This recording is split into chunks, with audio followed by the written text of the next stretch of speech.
చిన్న తిరువల్లి చక్కటి గీతానికి నాట్యం చేశారు. వారి తండ్రి గారు ఒక అనుభవం చెప్తారు. ఒక నిమిషంలో ఆ పాప యొక్క తండ్రి గారు వారి అనుభవం చెందాం. రండి వెంకటేశ్వర గారు.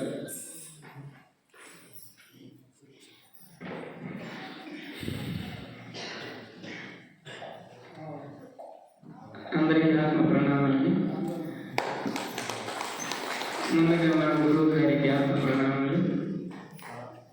అందరు చక్కని అవకాశం ఇచ్చిన గురువు గారికి నా ప్రణామాలు తెలియజేసుకున్నా. మన అనుభవం అంటే పాప విషయంలో ఇంతకుముందు నేను ఇక్కడికి వస్తున్న కొత్తలో నందకిషోర్ గారు మాస్టర్ గారి కావాలని వచ్చి వాళ్ళ పాప చేత వేయించాడు. నేను ఎలాగే నా పాప చేత ఇక్కడ వేయించాలన్నది నా ప్రగాఢమైన అది బలమైన కోరిక. అందులో బట్టి మేము కావాలకి వెళ్ళి నేను ఉద్యోగం కూడా కావాలి ట్రాన్స్ఫర్ చేయించుకొని పాపకి గురువు గారి ఇల్లు మా ఇల్లు పక్కనే ఒక ఐదారు ఇల్లు పక్కనే ఉన్నది. పాపగా నేర్పించేది గురువు గారి ఇల్లు కూడా. అలా నేర్పించి తర్వాత మాకు అనుకునే అవకాశం పోయినసారి జన్మదిన రోజు ఇక్కడ 2వ ప్రోగ్రాం చేసింది. వినాయక చవితికి ఫస్ట్ ఆరంగేటం చేయించాడు. 2వ ప్రోగ్రామే నా పిరమిడ్లో చేసాడు. అది గొప్ప అనుభవం.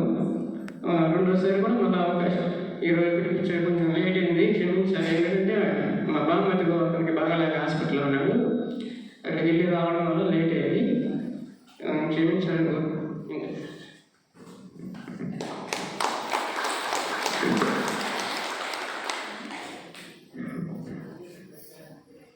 ఓకే మిత్రులారా, మేడం గారు ఇక్కడ రావాలి. మీరు క్షేమ మేడం గారు, మీకు మళ్ళీ 2026 సంవత్సరం నూతన కాలం. రాత్రులు ఎక్కువ సమయం, పగలు తక్కువ ఉంటుంది. రాత్రులు ఎంత ఉంటుందో తెలుసు? ఈరోజు 10 గంటల 19 నిమిషాలు ఉంటుంది. మొత్తం 24 గంటలు రోజులు ఉండేది సమయం. 10 గంటల 19 నిమిషాలు ఈ రోజు ఉండేది. అదేవిధంగా 6 నెలల ముందుకు పోదాం.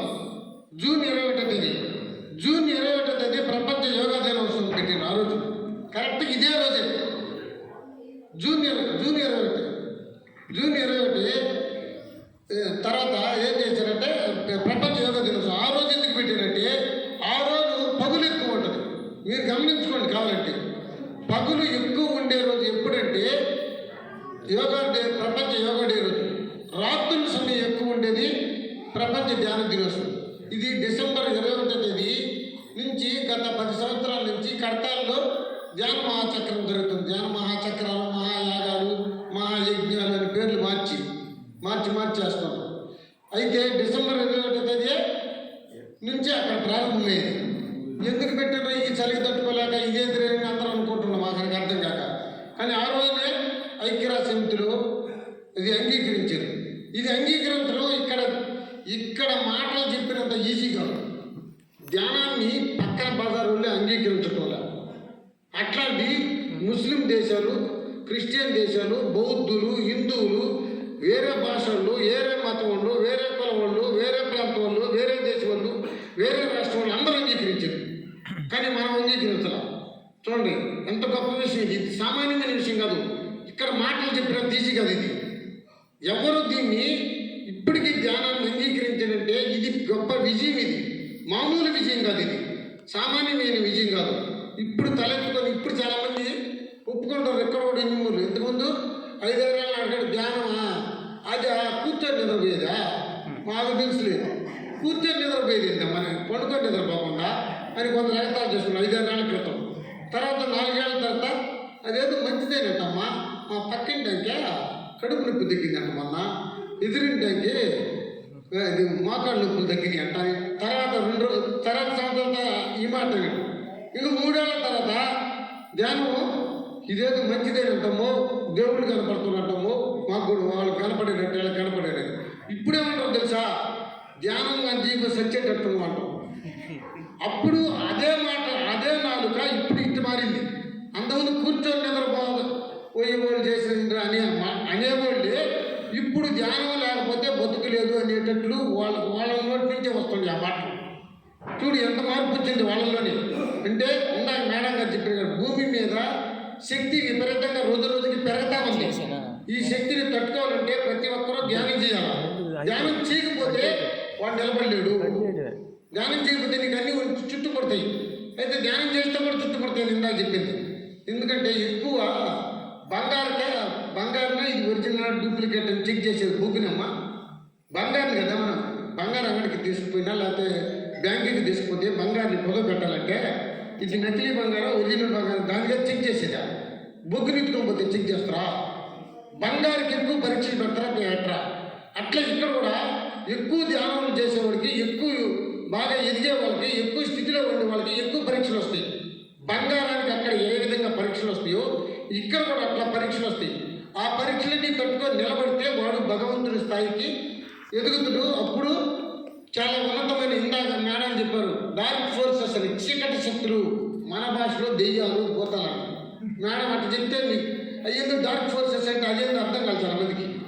మీరు మీ భాషలో చెప్తేదా దెయ్యాలు భూతాలు ఉండే అల్లడు అల్ల వాళ్ళ ఇంట్లో అంటుల్లా అవి చీకటి శక్తులు అంటే అవన్నీ నిన్ను అణిచేదానికి రెడీగా ఉంటాయి. ఆ రెడీ ఎందుకంటే ఎక్కడ వెలుగుందో దానికి నచ్చదు. చీకటి అంటే దెయ్యాల భూతాలకు ఇష్టం, వెలుగంటే దేవతలకు ఇష్టము. మనం వెలుగులోకి వస్తున్నాం. మనం అందరం ధ్యానం చేసే వాళ్ళందరూ వెలుగులోకి వస్తారు. ధ్యానం చేయని వాళ్ళందరూ మాంసం తినే వాళ్ళందరూ అడ్డుపోతాం ఈ చీకట్లోకి. ఆ చీకట్లోకి పోవడం అంటే దెయ్యాలకు బలి ఇష్టం. నిన్ను కూడా చీకట్లోకి నెట్టాలని ప్రయత్నం చేస్తుంటే మనల్ని కూడా ఆ నెట్టే ప్రయత్నాల్లో మనం ఎరుకుతో ఉండమని మేడం చెప్పింది ఇప్పుడు దాకా. ఎరుకుతో ఉండాలి మనము. ఇవన్నీ పరీక్షలు ఎరుకుతో ఉంటే మనం ముందుకు పోగలము, లేకపోతే మనం ఇబ్బందులు పడతాము. ఈ పరీక్షలు రావడం చాలా సహజం. ఇది చాలా జాగ్రత్తగా ఎప్పుడు ఎరుగుతూ ఉండి సజ్జన సంగతి చేస్తూ శక్తిని పెంచుకుంటూ ధ్యానం చేసుకుంటూ ఉంటే మనము ఈరోజు నుంచే కర్తాల్లో కూడా 11 రోజులు జరుగుతుంది. ఈరోజే స్టార్టింగ్. హైదరాబాద్ పక్కన రంగారెడ్డి జిల్లాలో కర్తాల్ అనే ఊరి పక్కన మనకి మహేశ్వర మహాపిరమిడ్ అని ఉంది. అక్కడ ఈరోజు నుంచి ప్రారంభం అవుతుంది. ఈ నెల 31 వరకు ప్రతిరోజు అంగరంగ వైభవంగా బ్రహ్మాండంగా అన్ని కార్యక్రమాలు. మీరు అక్కడికి వెళ్ళేవాళ్ళు వెళ్ళండి, వెళ్ళలేని వాళ్ళు పిఎంసీలైనా డైరెక్టర్ చూడండి. పిఎంసీ అని సెలవుని పెట్టుకొని చూడండి. ఉదయం 5 నుంచి రాత్రి 10 దాకా మొత్తం కార్యక్రమాలన్నీ ఇంట్లో నుంచే చూడవచ్చు. అది కూడా అవకాశం ఉంది ప్రతి ఒక్కరికి. పిఎంసీ అంటే పిరమిడ్ మెడిటేషన్ ఛానల్, దాంట్లో గమనించవచ్చు ఎవరైనా. ఓకే మిత్రులు, ఇప్పుడు మనము 2026 నూతన సంవత్సరం పిరమిడ్ క్యాలెండర్ని ప్రారంభించుకున్నాం. ఇచ్చేది వేరే మీరు హెల్ప్ చేయమన్నా ఇద్దరు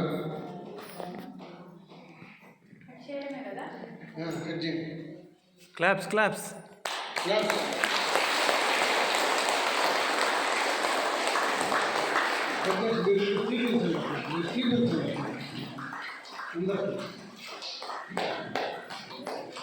అదేంటో కేక్ అనుకుంటున్నాం కానీ మీరు బయట పెట్టి కదా అదేంటో అది తినేది కానీ అందరూ పాపం నోరు వస్తుందా మీరేం చూపించకపోతారు పండుగ పెడతారు మీరేమో.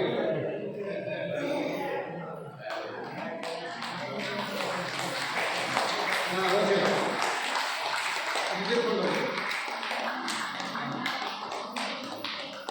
అది 2026 సంవత్సరం నూతన సంవత్సరం మన పిరమిడ్ క్యాలెండర్ మిత్రులారా. ఈ క్యాలెండర్ ఇప్పుడు మీ చేతిలోకి ఇస్తే అర్థమైపోతుంది. మీ అందరికి ఇస్తాం.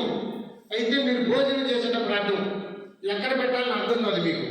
అందుకు ఇవ్వండి, మేము ఇవ్వకూడదని కాదు, ఇస్తాం అందరికీ. తర్వాత ఎమ్మెల్యే గారు కూడా వస్తారు. అందరు మేడ వెనక్కి వెళ్ళండి, మేడ వెనక్కి వెళ్ళండి.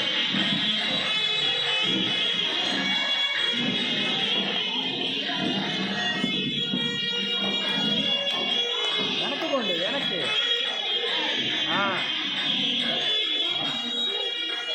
మేడ వెనక్కి ఇవ్వండి, మేడం బ్యాక్ సైడ్. అందరూ ప్రతి ఒక్కరూ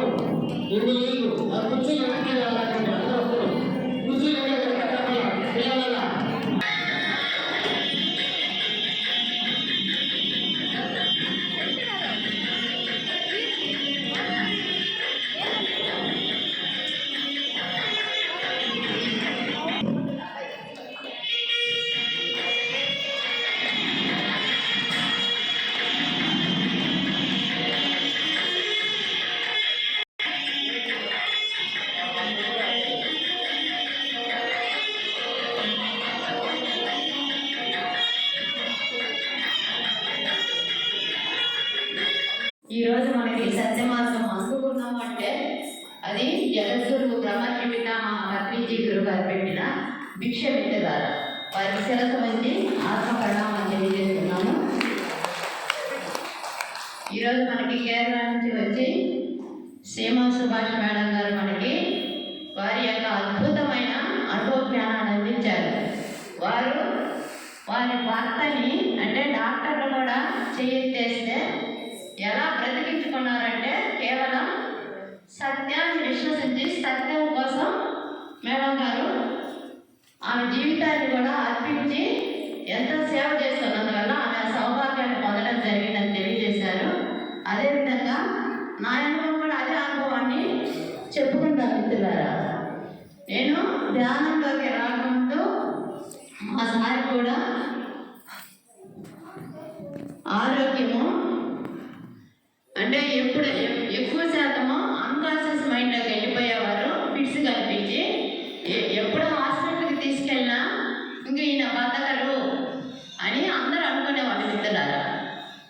ఆ రోజు మన మైండ్ ఉండేది కాదు. తర్వాత రోజు నెల్లూరుకి తీసుకెళ్ళమని చెప్పి మళ్ళీ అక్కడ నెల్లూరులో ఉండి మళ్ళా 2-3 రోజుల తర్వాత అట్లా తీసుకొచ్చేవాళ్ళు. అట్లా ఒకసారి కాదు, 2 సార్లు కాదు, కంటిన్యూషన్గా 4 రోజులకి, వారానికి, 10 రోజులకి ఆ విధంగా 6 నెలల వరకు కొనసాగడం జరిగింది మిత్రులారా. ఆ విధంగా ఫిట్స్ కనిపించడం, పడిపోవడం, ఎప్పుడంటే అప్పుడు హాస్పిటల్కి తీసుకెళ్ళటం. అలాంటి పరిస్థితి నుండి మరి భగవద్గీత ఏమని చెప్పింది? అనన్య చింత ఎంతోమా యోజన పరిపాసతే తేషాం నిత్యాయుక్తాన యోగక్షేమం వహామ్యహం. అంటే ఎవరైతే తమను తాము నమ్ముకొని నిరంతరం లోక కళ్యాణ కర్మలు చేస్తారో అలాంటి వారికి ఆస్టర్ మాస్టర్స్ దిగి వచ్చి చేయితనిస్తారని భగవద్గీతలో శ్రీకృష్ణ భగవానుడే తెలియజేశారు. అవునా కదా? అదేవిధంగా నేను అలాంటి పరిస్థితిలో మరి నేను వచ్చిన పని ఈ లోక కళ్యాణం కాబట్టి, ప్రణాళికలో భాగం కాబట్టి ప్రకృతి అందరినీ దూరం చేసేసింది మిత్రులారా. అలాంటి పరిస్థితుల్లో ఈ ప్రచారం చేస్తూనే ఉన్నా. అంటే ధ్యానంలోకి అప్పుడే కొత్తగా వచ్చాను. ఈ పిరమిడ్ శంకుస్థాపన కూడా, ఈ పిరమిడ్ గురించి ప్రస్తావన కూడా ధ్యానంలోకి వెళ్ళిన నేను 40 రోజులు పూర్తయిన తర్వాత 41వ రోజు మాత్రమే సార్ వెంకటేశ్వర మాస్టర్ గారు ప్రస్తావించడం జరిగింది. అప్పుడు అందరూ చెయ్యెత్తినా కూడా నేను ఈ శంకుస్థాపన కోసము స్థలానికి తిరగతానని ఆ రోజు నేను చెయ్యి కూడా ఎత్తలేదు మిత్రులారా. ఎందుకంటే నాకు ఇంట్లో మా సార్ ఒప్పుకోరని తెలుసు. అయితే తర్వాత రోజు నుంచి నేను ఊరికే వెళ్ళాను. మొదటి రోజు చెయ్యెత్తిన వాళ్ళందరూ 12 మంది వెళ్ళారు. 2వ రోజు 2 మాత్రమే వెళ్ళారు పిరమిడ్ స్థలం కోసము. అసలు ధ్యాన ప్రచారం అంటే ఏంటి, అసలు ఎట్లా ఉంటుంది, అక్కడ ఏం చెప్తారు తెలుసుకునే ప్రయత్నంలో నేను వెళ్తే ఆ 2 కూడా బయట ఉన్నారు. సార్ ఇండిమోరు కాదు, ఆ సార్ అందరే లోపలికి వెళ్ళి వాళ్ళకి చెప్తున్నారు ఏంటంటే ఇక్కడ ఇండిమోర్లో పిరమిడ్ కోసం స్థలం తీసుకోవాలనుకుంటున్నాము, మీ అందరూ ఎవరి శక్తి కొద్ది వాళ్ళు సహకారం అందివ్వండి అని అడుగుతూ ఉన్నారు. అప్పుడు నాకు ఆశ్చర్యం కలిగింది. ఇదేంటిది, అప్పుడు నా పరిస్థితి ఏంటి, మొత్తం అందరూ దూరం అయ్యినందువల్ల ఇలాంటి వాళ్ళు కూడా ఉంటారా అంటే అందరూ ఆరోగ్యంగా, ఆనందంగా, ప్రశాంతంగా ఉండాలని పిరమిడ్ కోసం స్థలం తీసుకుంటున్నామమ్మా అని చెప్తున్నారు. ఆ ఆశ్చర్యం కలిగించి నేను ఆ ధ్యాన ప్రచారాన్ని కొనసాగించడం జరిగింది మిత్రులారా. ఆ విధంగా నేను 10 నెలలు ధ్యానాన్ని కొనసాగించడం చేశాను. అప్పటికి శరీర సహకారము, ఆరోగ్యము 10 నెలలకి ఏం పెద్ద మార్పులు లేవు. అయితే సత్యాన్ని మాత్రం ప్రచారం చేస్తూనే ఉన్నాను. ఒక పక్క మా సార్ ఆరోగ్యం సరిగా లేనప్పటికీ నా కుటుంబ ధర్మాన్ని మాత్రం నిర్వర్తిస్తూ ఇంట్లో వారి యొక్క బాధ్యతలు చేస్తూ నేను సత్య ప్రచారం చేస్తూ ఉన్నాను. అందులో భాగంగా శంకుస్థాపనకు గురువు గారు వచ్చినప్పుడు కూడా నాకు కాళ్ళు లాగుతా ఈ 2,000 మందికి అన్నదానం కోసము ఇల్లు తిరిగి వచ్చాము. సార్ ఇక్కడ శంకుస్థాపనకు వచ్చి వేరే ఇంట్లో ఆశ్రయం తీసుకొని ఉన్నారు.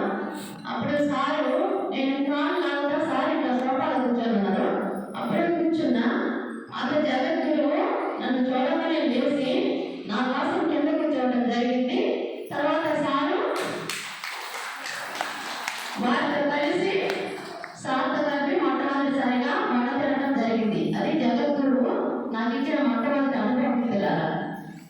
వేళ చెప్పినట్టు ఈ సత్య ప్రచారం మనకి ఎలాంటి అన్ని మనకి పూలే ఉండవు, ముళ్ళు కూడా వస్తూ ఉంటాయి, ఇండ్లు కూడా చదువుతూ ఉంటాయి.